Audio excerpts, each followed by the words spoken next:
Muito bem, pessoal, vamos aí, para essa segunda parte da nossa resenha. Já, quero entrar logo aqui no assunto. Nós estamos falando aqui do livro e o autor, ele vai colocar aqui, o cristão como personagem principal, e ele representa aquele cara que aceitou Jesus e agora ele está caminhando. Então ele vai falar passo a passo, das dificuldades que a gente tem nessa caminhada cristã. Então, nosso personagem aqui agora cristão, ele está passando pelo vale da humilhação.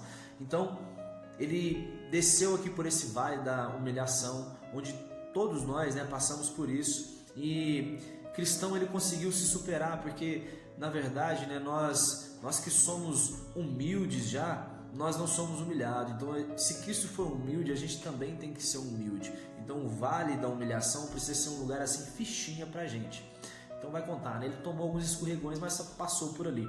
Outra coisa, vai falar que ele encontra com um demônio chamado Apollyon, Então, esse demônio Apollyon, eu entendo aqui que o que ele queria dizer é o seguinte: é tipo aquele mensageiro de Satanás, o espinho na carne de Paulo, que vinha esbofetear toda vez, São aquelas pessoas que elas vêm jogar na sua cara o seu passado. Ah, mas você era um usuário de drogas. Ah, mas você um dia estava fraco na fé. Ah, mas você um dia deixou de ir na igreja. Sabe, são pessoas que vêm apontar o seu passado porque elas estão tendo dificuldades de lidar com o seu presente. Mas entenda uma coisa, você está no caminho certo. A única coisa que a gente precisa continuar olhando é para Cristo. E esses são os conselhos aqui que o cristão ele recebeu primeiramente, do evangelista. Outra coisa, ele encontra agora com um novo amigo, um amigo chamado Fiel. Então eles conversam muito, ali sobre as histórias de cada um. E é muito importante a gente ter um amigo, porque a Bíblia vai dizer que é melhor a gente ser dois do que ser um. Então ele encontrou esse amigo aqui agora. E aí eles já vão entrar, eles são convidados aí para uma casa aqui. E o dono dessa casa apresenta as filhas para eles. E o nome das filhas deles era o seguinte: cobiça da carne, cobiça dos olhos e ostentação dos bens. Meu Deus! Então, o que o autor estava querendo dizer? Que quando você vai escolher uma mulher para você se casar, você não tem que pensar na questão que está enchendo os seus olhos, do que você está vendo na carne, sabe? Não é porque uma mulher é muito bonita e tem um corpo muito bonito que você deve casar com ela, ou porque ela tem bens materiais. Você tem que casar com uma mulher que ela ame mais a Cristo do que você. Então, isso que o autor estava querendo dizer. Outra coisa, ele vai dizer que o seu amigo Fiel foi golpeado por uma pessoa, e o nome dessa pessoa era Lei. Então, a lei, por um tempo, ela teve a sua eficiência, mas acontece que a lei, ela não as próprias pessoas ali, os rabinos, os anciões, eles não conseguiam cumprir a lei. Então, Jesus, ele veio confrontar eles justamente por isso, porque eles não cumpriam a lei. Então, eles estavam querendo impor fardos às pessoas que eles não cumpriam. Então entenda que esse livro foi escrito aqui, no século XVI. Então, a lei era muito mais rígido aqui. Então por isso ele vai falar sobre essa questão, que esse amigo dele, foi golpeado, ou seja, quase que ele desistiu da sua caminhada por causa da lei, por causa de pessoas desse jeito, que elas são pessoas muito legalistas, que querem fazer você cumprir aquilo que elas nem cumprem. Outra pessoa que elas encontram na caminhada é um cara chamado Descontente. Esse cara vai dizer o seguinte: olha, eu passei aí pela igreja e eu não tive honra nenhuma. Aí, o que isso ensina pra gente? Que por mais que você sirva o homem aqui na terra, sirva um ministério, você não precisa esperar a honra aqui na terra. A nossa honra está com Deus, e isso faz com que muitas pessoas desistam. Mas esse não foi o motivo de cristão e fiel desistirem. Certo? Outra pessoa que eles vão encontrar aqui também, com um cara chamado Tagarela. Quem era esse Tagarela? Era aquele cara que ele sabia de tudo, sabe? Ele conhecia sobre tudo. Ele, era aquela pessoa que pregava muito bem aquilo que ela vivia muito mal. Então, pessoas assim, elas realmente precisam ter um encontro consigo mesmo. Então, logo o cristão e fiel perceberam que esse cara, só falava demais, mas fazia de menos. Então, eles não seguiram essas pessoas. O próximo passo aqui, Fiel, ele vai ser condenado aqui, por inveja. Ele foi perseguido aqui por vaidade, assim como Jesus, ele foi perseguido. Então, Fiel, ele acaba aqui sendo morto. Porque já viu como as atitudes do cristão, elas têm muito mais impacto do que as atitudes do que qualquer outra pessoa. Então, a partir do momento que você aceita Jesus, pode ter certeza, você vai ter perseguição. E muitas vezes essas perseguições são por inveja, porque não estão sabendo lidar, né, com as coisas que você está fazendo, com aquilo que você está pregando. Parece que é uma ofensa para as pessoas. Então entenda isso, né? Fiel aqui, ele foi morto por inveja. Então agora cristão, ele estava ali sozinho, mas o autor vai dizer que ele encontra um novo amigo, e esse amigo chama Esperançoso. Então agora ele está caminhando, né, com o seu amigo chamado Esperançoso, e eles encontram com um cara chamado Interesse Próprio. Então esse interesse próprio, ele não remava contra a maré.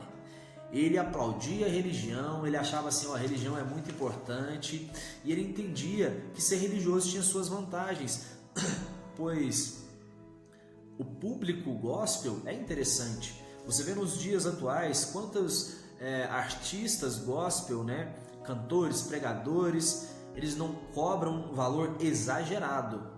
Não digo que é errado aqui você cobrar, não, porque cada um conhece a sua realidade, mas agora tem valores exorbitantes de pessoas que exploram mesmo, sabe que o meio evangélico ali é algo bem rentável, então acaba ali explorando o povo. Então são pessoas, era típico, né, desse cara do interesse próprio.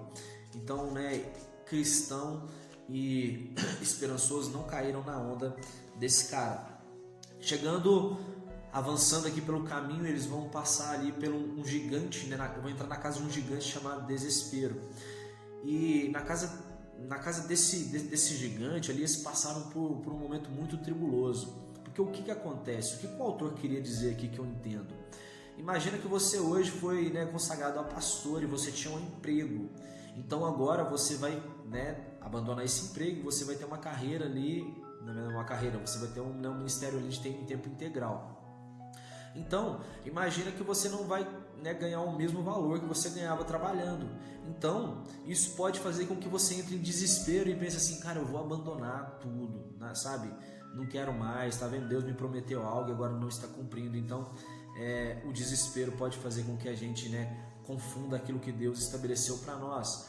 Então, eles conseguem sair da casa desse gigante chamado Desespero, né? Mas aí no final, quando eles saem, né, da casa desse homem, eles vão colocar uma placa ali dizendo, olha, tome cuidado, não entre por esse caminho aqui.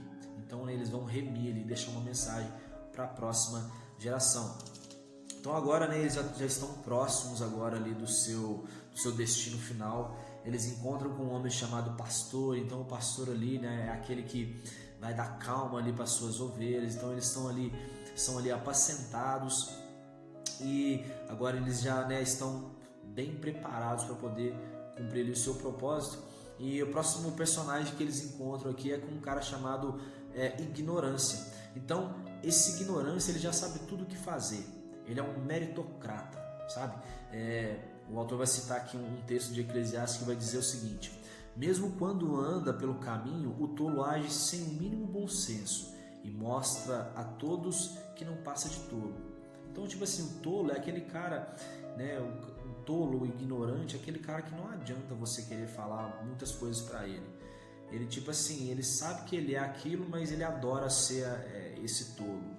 Então, né, essas pessoas, cristão e esperançoso, passaram, né, por esse cara ali e não se abalaram. Outra pessoa que eles vão encontrar é com o ateu. E outra frase também que né, foi a que eu peguei aqui para poder exemplificar desse diálogo que eles tiveram, que foi algo que o Esperançoso disse. Ele disse assim, que é pelo despertar do pecado que Deus começa a conversão do pecador. Ou seja, então o ateu tem a sua convicção, o cristão também tem a sua convicção. Então, por argumentos ali, eu acho meio difícil a gente convencer um ateu, mas é quando ele entender assim, olha, eu sou um pecador, eu preciso, né, melhorar. Se ele não tiver esse despertar, vai ser muito difícil você querer convencer esse tipo de pessoas. Então, assim, Esperançoso deu esse checkmate aqui, ó, deu esse checkmate nele, ó, enquanto, né, você não despertar, né, para isso, se convencer de que você é um pecador, então realmente, né, nosso diálogo não vai fluir. Outra coisa, já finalizando aqui, ele vai dizer assim que tem muitos cristãos que eles são só cristãos de nome, ou seja, estão ali na igreja, mas são pessoas assim muito fracas na fé, são pessoas temporárias ali. E ele vai falar assim 4 motivos ali, 4 características, né, de pessoas que eles são assim, pessoas que não são meio falsas e são falsos crentes.